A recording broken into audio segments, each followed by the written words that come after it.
All right, guys, Brian Stewart here. Following up on the previous video where I went over steps to buying a home, we left off at looking for a home. So I'll pick up there. What basically happens here is that we're picking out homes that you want to purchase. Now, this step can be short, it also can be very long depending on your relationship with your real estate agent, the plan you guys put together, and also the feedback that you're giving your agent. Some framework that I tell people to do is to think about their 5 must-haves. 5 things that you know you have to have, whether it's a walk-in closet, a garage, chef's kitchen, renovated bathrooms, 3 bedrooms, 2 bedrooms. Make sure you have those 5 must-haves so that you absolutely don't waste time looking at homes that don't have those things. You don't want to settle either. So having that framework will help a lot. When you go against those tips, it kind of pushes out the turnaround time when you're finding the house of your dreams. After you've looked for your home, found that home that's on a scale of 1 to 10, that's between a 7 and a 9. A 10 is probably something that you built yourself, and you've looked over every nick and cranny and seen it being built exactly the way you want. So you found the home that you want. It's time to make an offer. At this point, it's good to make sure that you have earnest money deposit set aside, and all that is 1 to 2% of the price tag on the home that you're going to put down. That money goes towards your down payment when it's time to close on the home. It's something that you also want to protect, and we'll get to that in the next steps. So, put in an offer. You guys do counter offers back and forth if necessary. You get an offer accepted, which is a great thing. Wonderful. We have a ratified contract. After that, it's escrow. Now, escrow lasts about 30 to 45 days. That's for sure. Looking for a home can be an unknown amount of time.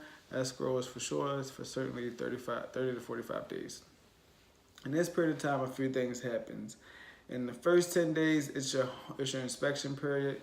You want to get a home inspection, which covers most things, but there are also other inspections, things like radon, mold, if there's a fireplace, a chimney, etc. But like I said, a home inspection normally covers most things that you need, going over any structural damage that may be pointed out, and so forth.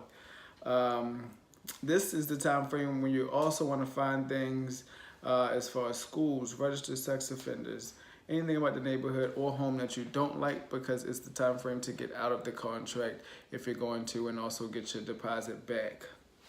Once you get past this period, it's very difficult to negotiate getting the deposit back. All right, great. So we've gotten past the inspection period.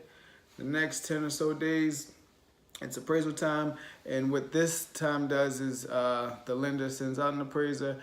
They will compare your home to other homes in the market to see what's the actual current market value. How does that help you out as the buyer? It makes sure that you do not overpay for your home, okay? It's also something that you will have to come out of pocket for, but it's definitely worth it. If there's a home that's selling for $300,000, it gets appraised for $275,000. It's time to negotiate again, okay? So we have appraisal. You're going back and forth with your loan officer, sending the documents over that they need, last credit checks, things of that sort, and we're going to our final approval. Once we get the final approval, we're able to get a loan commitment from the lender, and you know that you're able to purchase that house. We move forward. So we're about around day 20 through 30. We're putting finishing touches on the home. That's the seller, that is, for any repairs that you may have pointed out and that they've agreed to fix. So we have finishing touches. Once that's done, we're going to have the last couple of days. This is when we take care of our final walkthrough, and we go to closing, okay? It's time to sign on the dotted line. At this point, we sign, you get your keys, and the records go over to recording to put it on file that you are the new owner of that home. Okay? Wonderful thing. That's the home buying process in a nutshell. Again, I'm Brian Stewart, real estate agent with Keller Williams Realty, here to answer any questions that you guys may have. My information are in the notes to the video. I hope this video was helpful to you all. Have a wonderful day.